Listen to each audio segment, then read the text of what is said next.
Fala galera, gostaram da introdução? Esse aí foi o aluno Lucas Xavier do segundo ano que proporcionou esse presente para mim. Então agora os vídeos vão começar com essa boleiragem, uma introduçãozinha para dar todo um charme, uma sofisticação, tá? Então vamos para o que interessa hoje, é a aula número 2 do assunto polaridade, tá? A gente já havia visto antes, então, que a gente pode subdividir as moléculas, ou seja, aqueles agrupamentos de átomos formados por ligações covalentes em dois tipos. Existem as chamadas moléculas polares, aquelas que têm polo, e quais são os polos que ela pode ter? O positivo e o negativo, e aquelas moléculas apolares, ou seja, aquelas moléculas que obviamente não vão ter polo. Aí eu tenho que ver se a molécula tem ou não tem polo. E a principal característica que a gente vai trabalhar em relação a isso é a miscibilidade ou a capacidade de se misturar das substâncias. Lembra que uma substância polar vai ter atração por uma outra substância polar. E uma substância apolar vai ter atração por uma outra substância apolar. Porque na natureza os semelhantes se atraem, né? Então, semelhante dissolve semelhante. A gente vai começar, então, completando a tabela que a gente havia deixado ela parcialmente preenchida. É a tabelinha da página 56. Aqui ela pede o tipo de geometria na primeira coluna e depois na segunda coluna, se eu não me engano, ela pede a polaridade. Começa direto com SF6, hexafluoreto de enxofre.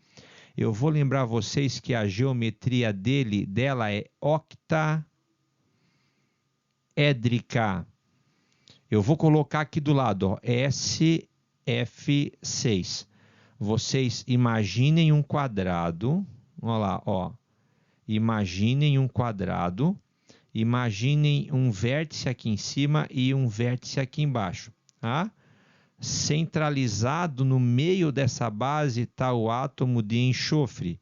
E aqui eu tenho F1, F2, F3, F4, F5 e F6. E daí eu vou ter a ligação está aqui, né? Deixa eu pegar aqui para onde está a minha canetinha, que eu não estou mais enxergando. Ah, está aqui. Ó, eu vou ter a ligação do S com F. Ó lá, ó, tá ali, ó, tá vendo? Ó? A ligação tá lá, pessoal.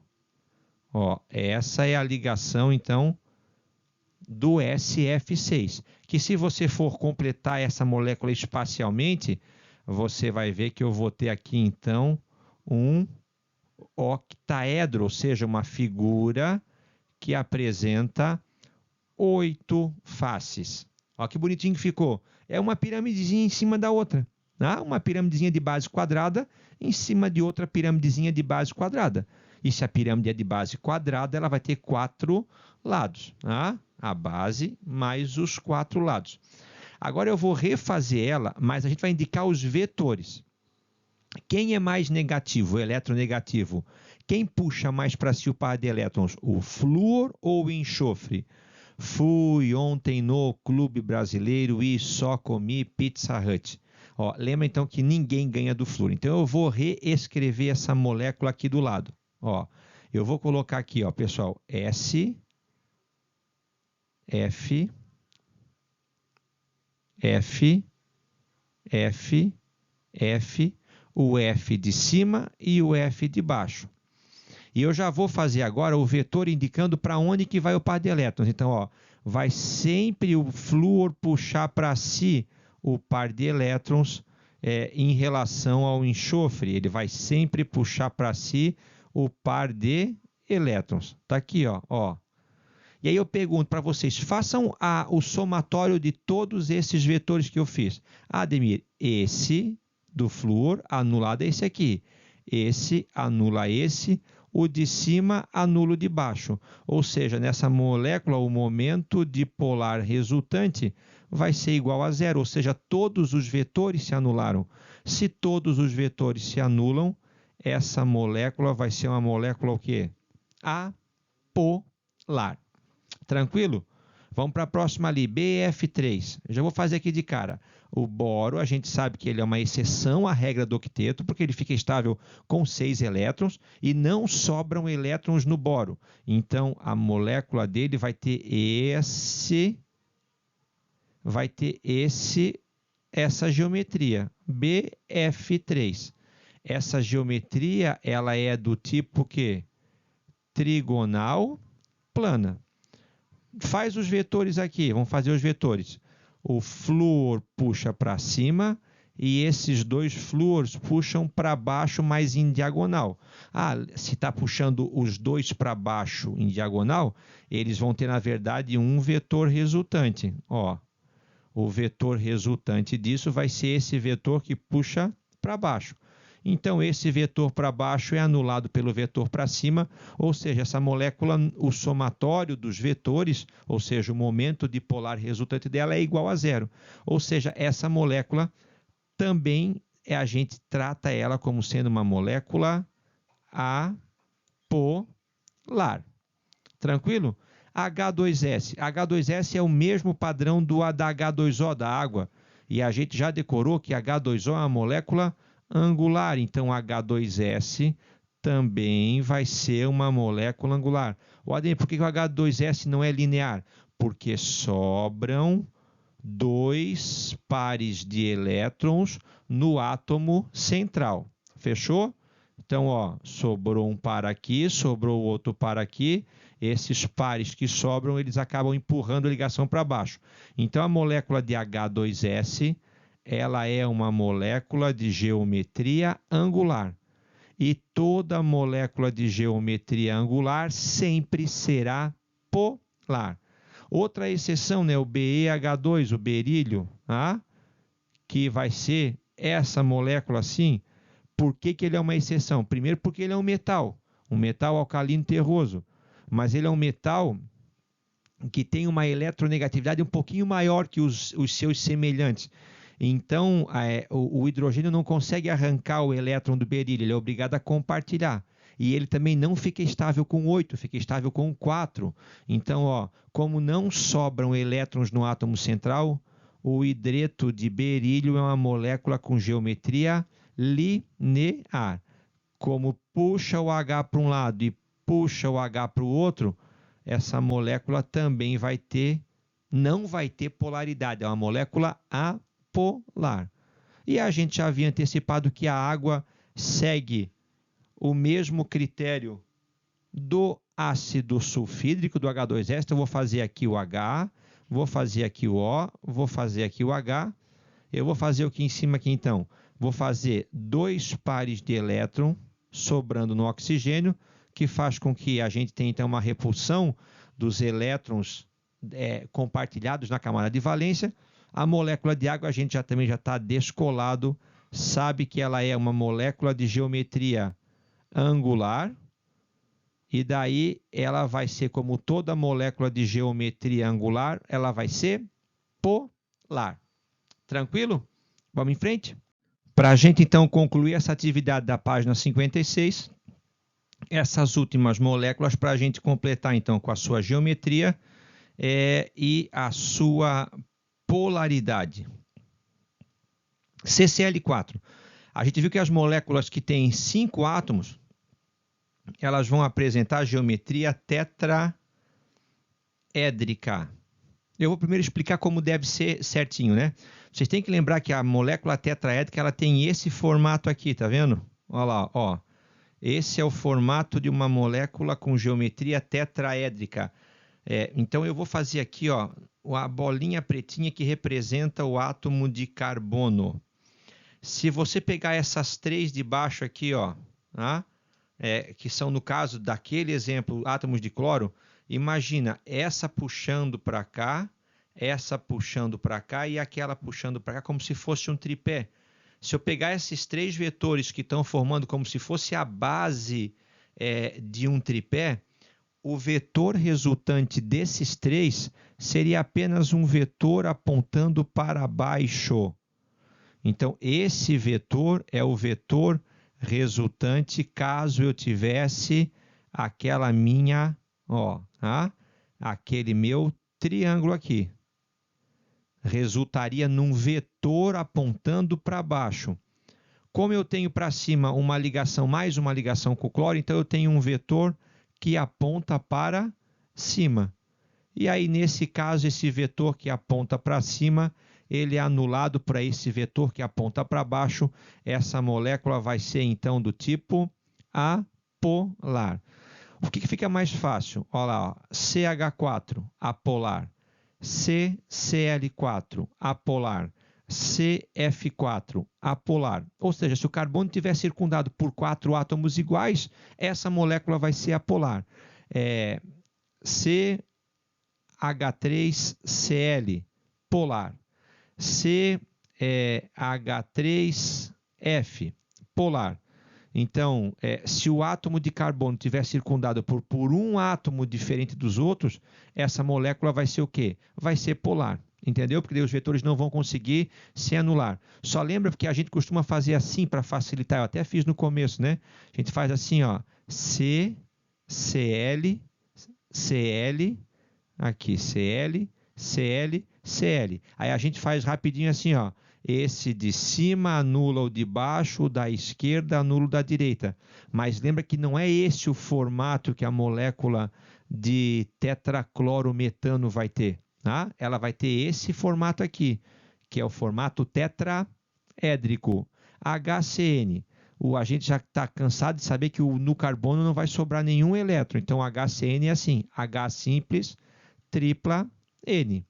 Esse aqui vai ser o ácido cianídrico. Ele vai ter geometria o quê? Linear.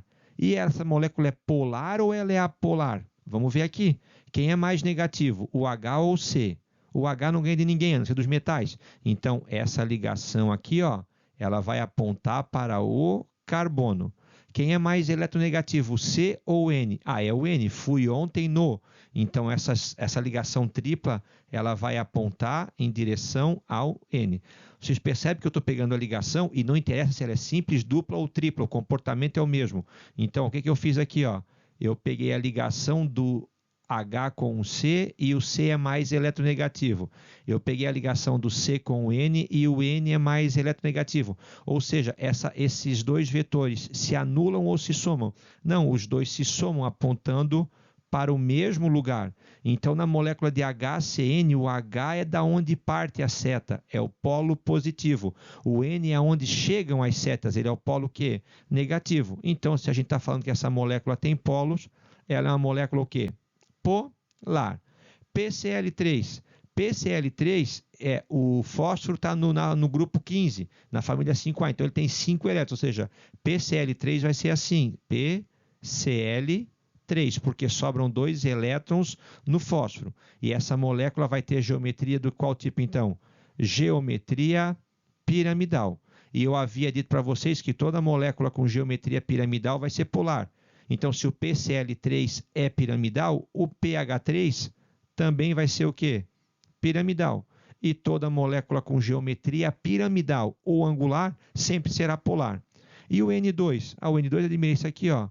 O N tripla N. Ele é uma molécula o quê? Linear. Como a ligação é feita entre dois átomos iguais, então ela vai ser uma molécula o quê? Apolar.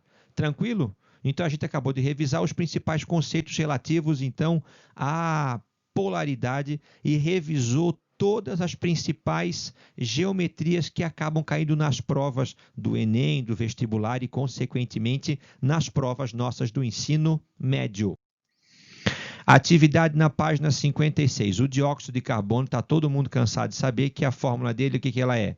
O CO2. Então, ele é O, dupla C, dupla O.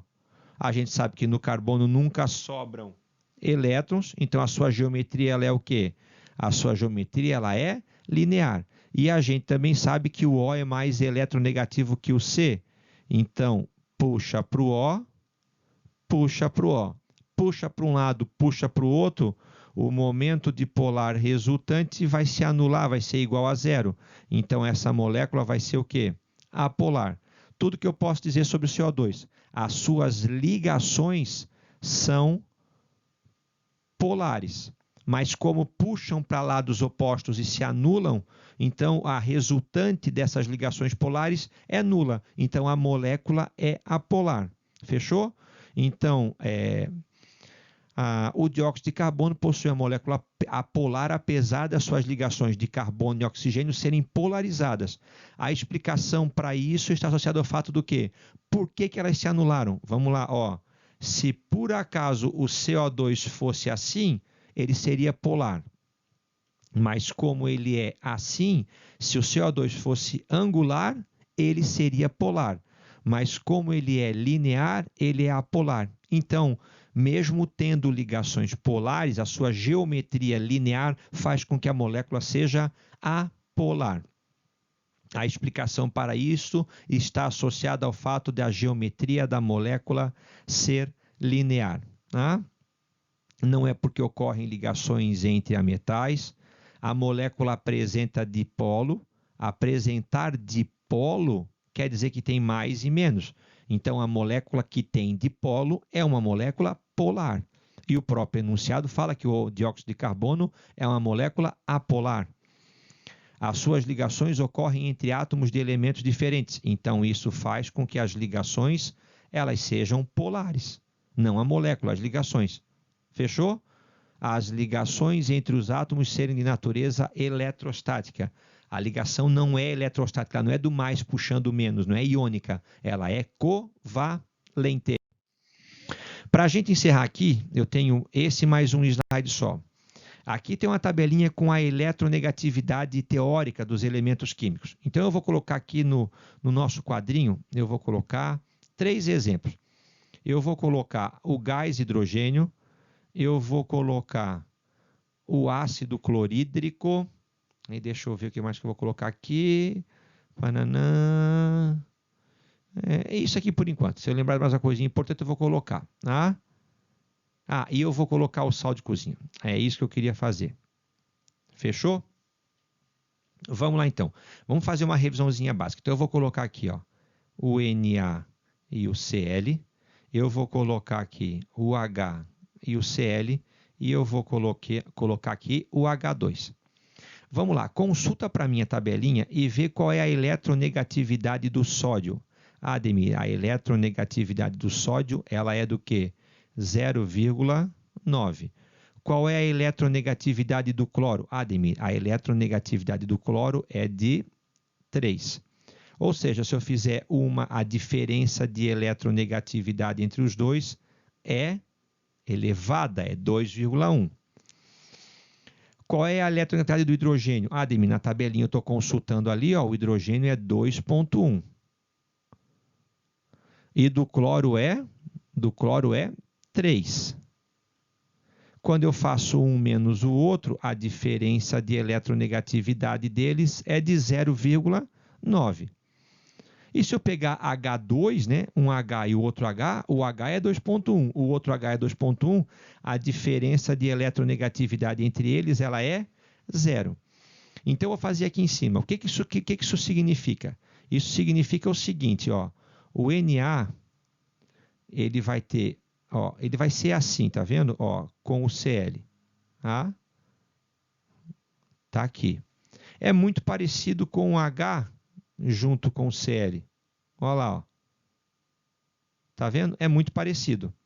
O que acontece? A diferença de eletronegatividade entre o Na e o Cl é tão grande, que é 2,1, que, na verdade, o Cl exerce tanta força sobre o par de elétrons que ele acaba arrancando o elétron do sódio, porque a diferença de eletronegatividade entre eles é grande. Então, o Na ele acaba ficando positivo, porque ele teve o seu elétron arrancado pelo cloro, que acaba ficando o quê? Negativo, porque a diferença de eletronegatividade entre eles, que no caso deu 2,1, era elevada. Então, eu estou diante de um composto que iônico. Agora vai brigar aqui embaixo, pessoal, vai brigar o H com o Cl. A diferença de eletronegatividade deles é baixa, tá vendo? É 0,9. Ou seja, o Cl não consegue arrancar o elétron do H. Só que acontece o seguinte, olha aqui embaixo, ó. eles vão brigar, né? O Cl tem 1, 2, 3, 4, 5, 6 e 7. Só que esse par, olha lá, ó, o elétron ainda é do hidrogênio, só que como o cloro é mais eletronegativo, o cloro aproximou dele o elétron. Se fosse um pouquinho mais forte, o cloro teria arrancado o elétron do hidrogênio. Então, como a diferença de eletronegatividade dele não é tão grande, a gente costuma fazer assim, ó, quer ver? Ó, a gente costuma fazer assim, tá vendo? A gente pinta, por exemplo, de um lado de uma cor, verde, por exemplo, e do outro lado a gente pinta o quê? De azulzinho. Aqui, ó, é um falso polo positivo, um falso porque não é igual da ligação iônica. Aqui é um outro falso polo, um polo relativo negativo. O que quer dizer isso? Quer dizer que os elétrons foram puxados pelo cloro, mas ele não conseguiu arrancar o elétron do hidrogênio. Então, essa ligação entre o H e o Cl é uma ligação covalente o quê? Polar, porque ela é feita entre átomos diferentes, ou seja, o cloro puxou, se ele fosse um pouquinho mais forte, ele arrancaria. Quando o cloro vai brigar com o sódio é fraco para segurar o elétron, então o cloro consegue arrancar o elétron do sódio. Essa é a ligação iônica. E se você pegar o último exemplo, que é o H2 aqui, ó, eu vou ter o H aqui e o H aqui. Como os dois são o mesmo elemento químico, esse cabo de guerra entre eles vai dar empatado. Então, ninguém consegue puxar para si. Então, essa ligação, ela é o quê? Ela é uma ligação apolar. Conseguiram visualizar, então, a diferença entre um composto iônico, um composto covalente com ligação polar e com ligação apolar? Fechou? Vamos para o último exercício, então? Olha só, considere espécies químicas moleculares do tipo XY2. Essa molécula, pessoal, ela pode ser, olha lá, ela pode ser assim, tá? Ou ela pode ser assim. Essa molécula XY2, ela pode ser de geometria linear e ela pode ser de geometria angular. Se ela for linear, se essa molécula XY2, que eu não sei quem é, for linear, ela vai ser apolar. Porque seja o X ou seja o Y mais eletronegativo, os vetores vão se anular. Se essa molécula XY2 for de geometria angular, ela vai ser o que então? Polar. Vamos ver o que fala o enunciado ali dela ali. Considere a espécie química molecular hipotética que os elementos X e Y possuem eletronegatividade 2,8 e 3,6. O X e o Y têm elevada eletronegatividade. Lembra da tabelinha anterior? Então, eu posso dizer que o X e o Y, eles são o quê? Ametais. Ametais fazem entre si ligação covalente. Só que eu pergunto para vocês, qual é a diferença de eletronegatividade entre eles? É 3 menos 3,6 menos 2,8 vai dar o quê? 0,8.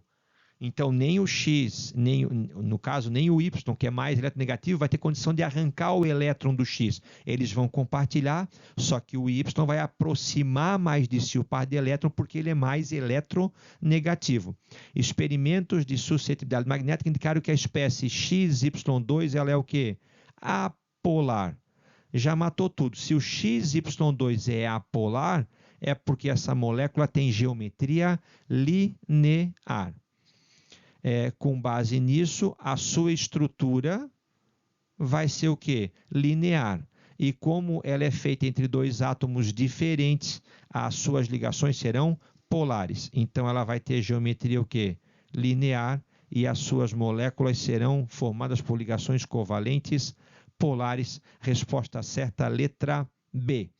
Tranquilo? Ainda vamos trabalhar mais um pouquinho sobre polaridade, mas espero que agora o assunto tenha ficado um pouquinho mais claro nessa mente aberta de vocês. Um grande abraço, até a próxima aula. Beijão, fui!